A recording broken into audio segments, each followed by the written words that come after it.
Stephanie is a 9-year-old little girl who, for some reason, has been abandoned by her parents. She lives in her house all alone and just about takes care of herself. Her only friend is a turtle's soft toy, whom she calls Francis.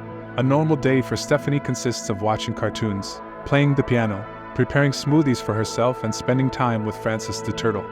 One day, when Stephanie turns on the television, the news channels broadcast the miserable situation of the world, where some supernatural forces are wreaking havoc in different countries. They also mention that a strict quarantine has been declared and people are asked to stay inside their homes. However, Stephanie does not pay attention to such matters and simply changes to her cartoon channel. Being a 9-year-old, she is clumsy at everything she does and often makes a mess of the house. However, she is still content and happy to live alone without her parents. The same day, as Stephanie is preparing a smoothie in the kitchen, she hears a sudden noise coming from upstairs. Scared, the little girl rushes there, only to find a ball dropping as if someone is inviting her to play. Without knowing who the person is, Stephanie yells at her and returns to the kitchen. Unfortunately, there, she steps on a broken piece of glass, which causes her to scream in pain. But as there is no one to look after her, she quickly regroups and limps upstairs, where she grabs a first aid kit and tends to her wound. Later at night, Stephanie prepares dinner and serves it on plates for 4 people in the family, 2 for her parent and the other 2 for her brother and herself. She then brushes her teeth and sleeps after reading a tale to her doll Francis. The next morning, Stephanie places Francis on the floor and urges him to play hide and seek. She then goes straight to a room and hides inside a makeshift tent. There, while she is looking at a family photo album, Stephanie hears a dangerous creature sound coming from outside the house. Terrified, she closes her mouth and tries her best to remain quiet. The monster hurls near Stephanie, believes when it doesn't see anyone. After a while, Stephanie slowly comes out of her tent and approaches the window to take a look at the creature. Sadly, she sees no one and deduces that the creature has escaped in the nearby woods. She then tells Francis that the monster doesn't like noises, so they should remain silent. In the afternoon, as Stephanie is playing football with Francis, she notices her pet rabbit, Mr. Hopper, wandering around the garden. It turns out that he has somehow managed to get out of his cage. Stephanie asks Mr. Hopper to wait for a while and rushes to the kitchen to prepare some food for him. After some time, she comes back with a bowl full of tomato sauce. She then tries to lure Mr. Hopper back inside but fails as the rabbit hops toward the woods. Afterward, when Stephanie is brushing her teeth at night, the electricity suddenly cuts off, making her scared. She then rushes to her brother Paul's room and holds his hand. Strangely, the hand looks pale and weak, as if he is already dead.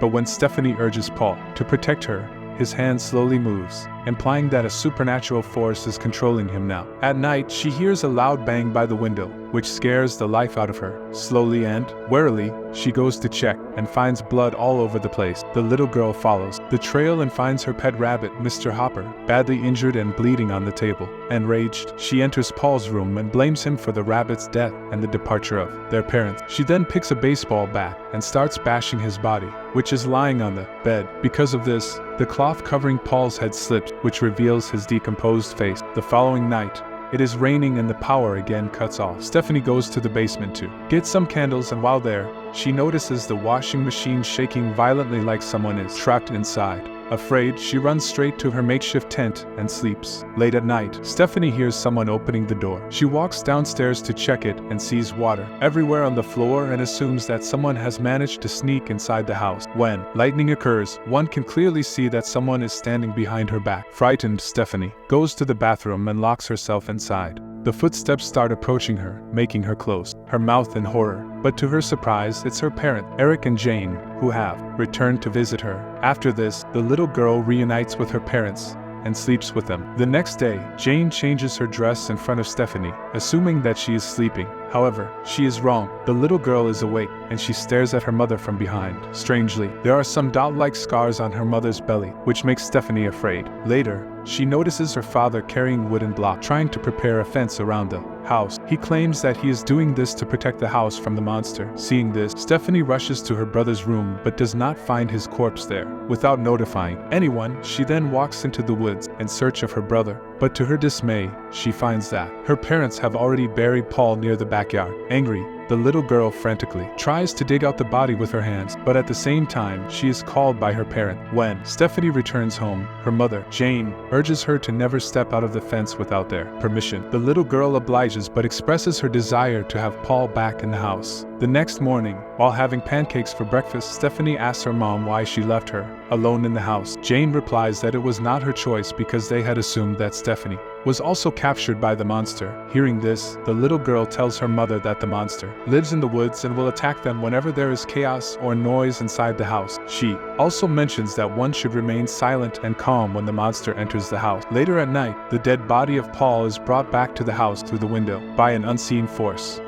Both the parents are sad to see this as they had just buried him with heavy hearts. However, Stephanie reacts normally as if nothing has happened. During dinner, she asks Eric if the monster brought her brother back and Eric confirms it. He also tells Stephanie that the monster is after her and will follow them wherever they go. In the next scene, Stephanie secretly enters her mother's room and finds numerous newspaper articles posted on a board, including little children like her committing heinous crimes. She goes through a book kept on the table and gets to know that Jane is actually trying to study brain surgery and its procedures. While she is looking through other posters, Jane rushes into the room, causing Stephanie to hide under the table. Jane looks worried, and when she looks at the brain pictures, she loses her temper and throws them away. Afterward, Stephanie can be seen chilling in the bathtub. When Eric approaches her, he tells her that the monster is not an external force, but only the result of her bad feelings. Hence, she needs to control herself and try not to let the negative feelings take over her. Stephanie politely agrees, but in return, asks her father why she was left alone. This makes Eric emotional, and he slowly whispers that he was afraid and had no idea what to do to save his family. At night, Stephanie walks downstairs and hears her parents discussing ways to keep her under control. Eric seems positive, believing that Stephanie can control her emotions while Jane thinks otherwise. She suggests that they perform a brain procedure, but Eric opposes it, stating that it has high risk. He also continuously mentions that he doesn't want to lose his daughter. Stephanie, who is hearing all this, doesn't say a word and simply returns to her room to sleep. In her dream, she hears a strange sound coming from the other side of the entrance door. Slowly, she walks towards it and notices that it is already open. Suddenly, when she approaches the door, it closes, making her terrified. Despite this, she slowly opens the door and finds her father's ghost on the other side. With this, she starts screaming and eventually wakes up from her nightmare. However, Stephanie is still not convinced that it was only her imagination. Hence, she goes downstairs and stands in front of the same door.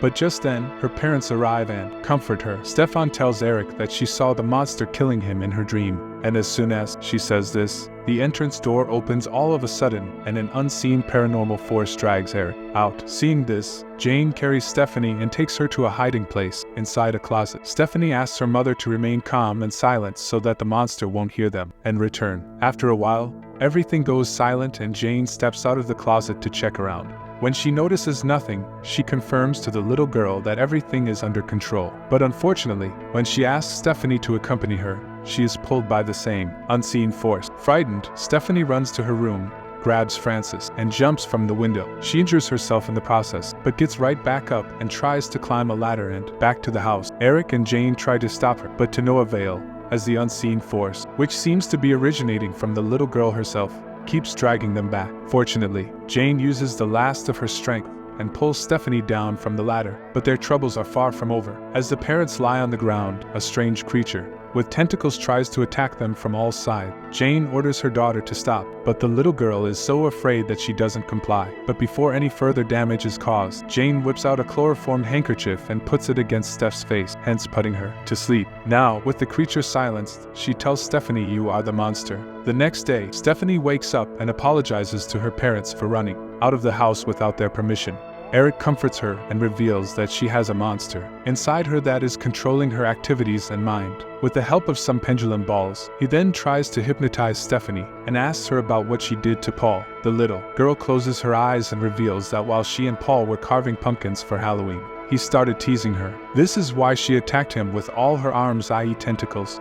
Saying this much, she again starts becoming violent, but Jane calms her down with a vaccine. Following this, the parents take Stephanie to an operation room and Jane proceeds to cut her head open. Eric tries to stop his wife from doing so, but she mentions that it is the only way to keep her alive and safe. It turns out that she wants to remove the monster by conducting a brain surgery. Unfortunately, just before the procedure can begin, the possessed little girl regains her consciousness and destroys the whole lab with her powers. In the next scene, Eric is watching the news, which mentions that the medical procedure conducted worldwide to treat children like Stephanie has gone wrong and large numbers of doctors and other medical personnel have been killed in the process. In the news, it is also mentioned that the medical procedure was the last hope to find a cure. Now that it has failed, the only remaining option is to euthanize the children suffering from this rare condition. In the morning, Stephanie acts as if nothing has happened. On the other hand, the parents plot to kill their daughter by poisoning her hot chocolate. Eric then asks Stephanie to accompany him for a walk into the woods. While the father-daughter bonds outside, Stephanie apologizes to her father for hurting him. Eric is moved by the comments, but after a short pause, he asks his daughter to drink the hot chocolate. But right before she can drink it, her telekinesis power throws the sipper away and face starts to turn blue. She tries to control herself but fails, compelling Eric to reach out for his gun and shoot her multiple times.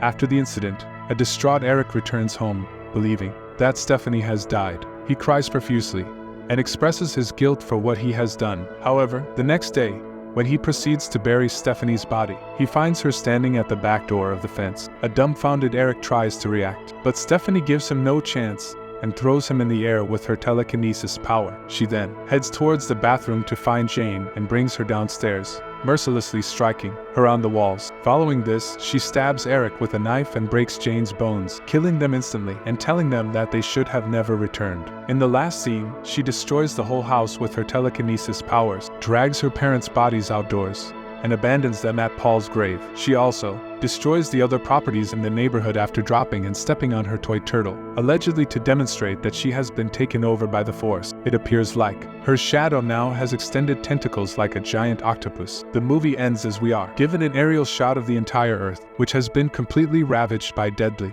fires. This indicates that several other telekinetic children are alive and kicking.